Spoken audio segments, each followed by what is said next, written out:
রয়েছে আজকের জরুরি সকল সংবাদ বাংলা সংবাদ। প্রথমে জানাবো ফেসবুকে বাংলাদেশ নিয়ে অপপ্রচার বন্ধে মেটাকে ব্যবস্থা নিতে বললেন ডক্টর ইউনূস। এরপর বিজিবি সীমান্তে পিঠ দেখাবে না স্বরাষ্ট্র উপদেষ্টা। সর্বশেষ জানাবো আড্ডায় শুনতাম শেখ হাসিনার ক্যাশিয়ারকে, রেহানার ক্যাশিয়ারকে বলেছেন আসিফ নজরুল।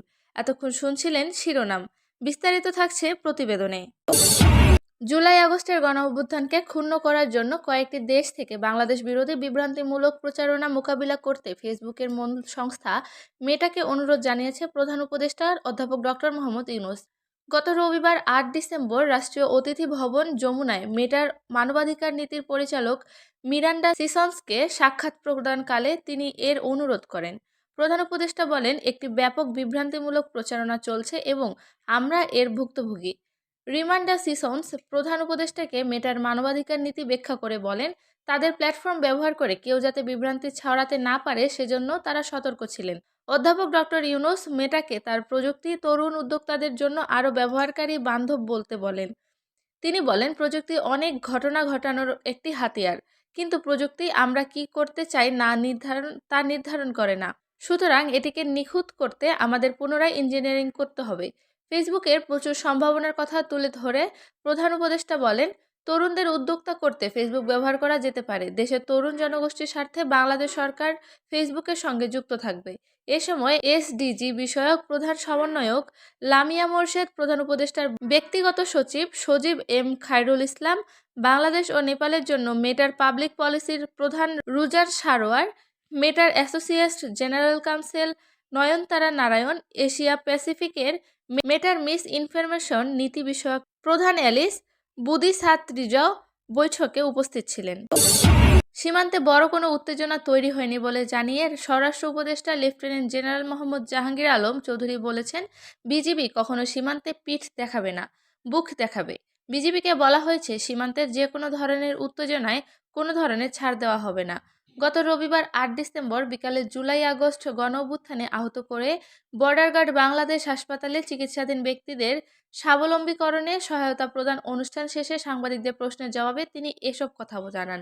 বিজিবির সদর দপ্তর পিলখানার সীমান্ত সম্মেলন কেন্দ্রে ওই অনুষ্ঠানের আয়োজন করা হয়।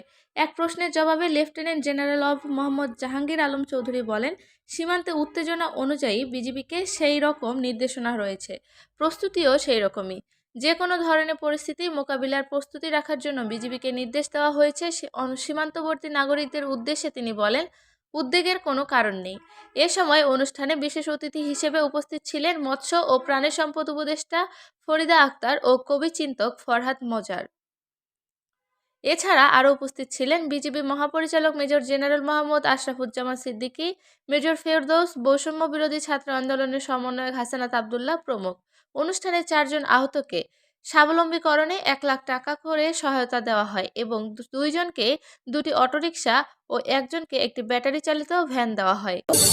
জনতার অভ্যুত্থানে ক্ষমতাচ্যুত সাবেক প্রধানমন্ত্রী শেখ হাসিনা ও তার পুরো পরিবার চোর ছিল বলে মন্তব্য করেছেন অন্তর্বর্তী সরকারের আইন, বিচার ও সংসদ বিষয়ক উপদেষ্টা আসিফ নজরুল। তিনি বলেছেন, ওই চোরের মুখের সামনে কেউ কথা বলতে পারত না। দুদক ও বিচার বিভাগ তার দাসে পরিণত হয়েছিল। এখন কোনো হস্তক্ষেপ নেই। দুদক কর্মকর্তাদের উদ্দেশ্যে আইন উপদেষ্টা বলেন, প্রমাণ করুন আপনারা আসলেই ভালো পরিবেশ পেতে ভালো কাজ করতে পারেন।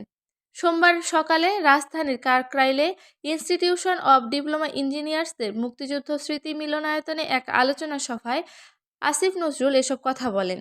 আন্তর্জাতিক দুর্নীতি বিরোধী দিবস উপলক্ষে দুর্নীতি দমন কমিশনে সভার আয়োজন করে উপদেষ্টা আসিফ নজরুল বলেন, আমার দুঃখ লাগে, আমার সঙ্গে যারা বড় হয়েছেন, ছাত্র জীবন, বিশ্ববিদ্যালয় জীবন, সাংবাদিকতা জীবন ও শিল্প সাহিত্যের জগতে যাদের দেখেছি, তারা যে বড়লোক হয়েছেন সেটার কোনো কারণ ছিল না, কিন্তু তাদের মধ্যে কোনো অনুশোচনা, দুঃখবোধ বা লজ্জা ছিল না। দুর্নীতি এই সমাজে অ্যাকসেপ্টেড নর্মে পরিণত হয়েছিল।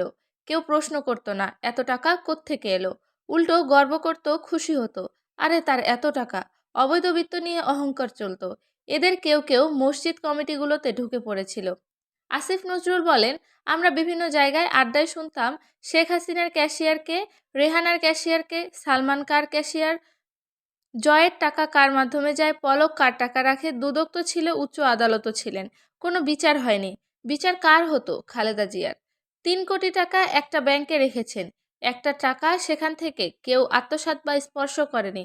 শুধু প্রক্রিয়াগত ভুলের কারণে 3বারের সাবেক প্রধানমন্ত্রীকে 10 বছরের জেল দিয়েছিল দুদক বিচার বিভাগ মিলে। আসিফ নজরুল বলেন, সেই চোর প্রধানমন্ত্রী শেখ হাসিনা, যার পুরো পরিবার ছিল চোর। তিনি সারা দেশে বলে বেড়াতেন খালেদা জিয়া নাকি এতিমের টাকা আত্মসাৎ করেছেন। ওই চোরের মুখের সামনে কেউ কথা বলতে পারতেন না। দুদক ও বিচার বিভাগ তার দাসে পরিণত হয়েছিল। আইন উপদেষ্টা আরও বলেন, দুর্নীতি অ্যাকসেপ্টেড নর্মে পরিণত হওয়ার কারণ ছিল দুর্নীতির কোনো বিচার তো হতোই না, বরং দুর্নীতি যে একটা খারাপ জিনিস এটা ভাবা সংস্কৃতিটাই চলে গিয়েছিল। আমরা দেখতাম একটা বেহায়া প্রধানমন্ত্রী, তার পিয়ন 400 কোটি টাকার মালিক হয়েছে। এটা হাসতে হাসতে জাতির সামনে বলছেন। আওয়ামী লীগের কোনো নেতার সঙ্গে দেখা হলে বলতেন, আপা তো আসলে কিছু করতে পারে না, ওনার ছোট বোনের জন্য। বোনের প্রতি কি মায়া, বোন চোর দেখে উনি কিছু করতে পারে না। দুদকের কর্মকর্তাদের উদ্দেশ্যে আসিফ নজরুল বলেন, দুদকের যারা কমিশনার ছিলেন পদত্যাগ করার আগে তারা গত আমলে চুরি করে হাজার হাজার কোটি টাকার মালিক হওয়া শতাধিক মন্ত্রী ব্যবসায়ীর বিরুদ্ধে তদন্তের অনুমোদন দিয়ে গেছেন। এখন তদন্ত করুন, প্রমাণ করুন, ভালো পরিবেশ পেলে আপনারা কাজ করতে পারেন। এটাই আপনাদের প্রতি আমাদের ও সারা দেশের আকাঙ্ক্ষা। আইন উপদেষ্টা বলেন, পৃথিবীর কোনো ধর্মই দুর্নীতি ও মানুষের হক মেরে খাওয়া অনুমোদন করে না। একটা ধার্মিক মানুষ অসৎ হয় কিভাবে, কিভাবে অন্যের হক মেরে খায়, আমানতের খেয়ানত করে, নিজের দায়িত্বে অবহেলা করে।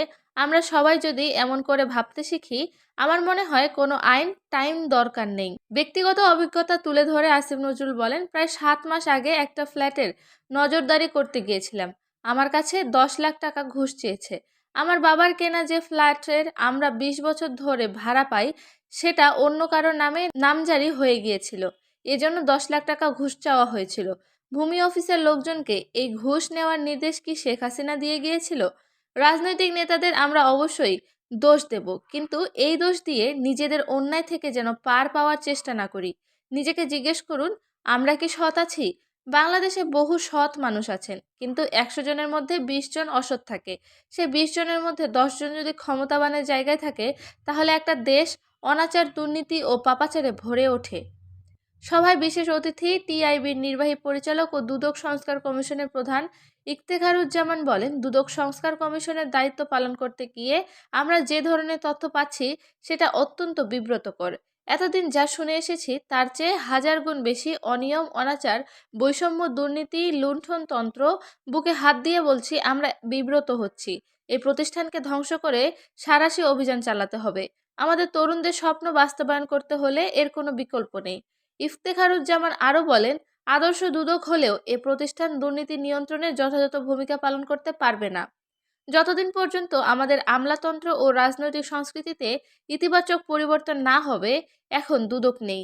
3 জন কমিশনার পদত্যাগ করেছেন। দুদক এমন একটি প্রতিষ্ঠান যেখানে কমিশনারদের ছাড়া কোনো সিদ্ধান্ত হয় না। 1 মাসের বেশি হয়েছে কমিশনে কোনো সিদ্ধান্ত হয় না। এ সময় অতীতে কালো টাকা বৈধ করার সুযোগ দেওয়ার সমালোচনা করেন ইফতেখারুজ্জামান। অতীতে দুদকের কর্মকর্তাদের দুর্নীতির সহযোগী ভূমিকা পালনের সমালোচনা করে তিনি বলেন, এ প্রতিষ্ঠানের সংস্কার কেন হবে? দুদকের জন্য এর চেয়ে বড় অবমাননা কি আর হতে পারে? এর কারণ, একদিকে দুদক দুর্নীতির সহায়ক ভূমিকা পালন করছে, অন্যদিকে তারা নিজেরাও দুর্নীতিতে নিমজ্জিত ছিল। দুদক সচিব খোরশেদা ইয়াসমিনের সভাপতিত্বে অনুষ্ঠানে স্বাগত বক্তব্য দেন দুদকের মহাপরিচালক মোহাম্মদ আক্তার হোসেন।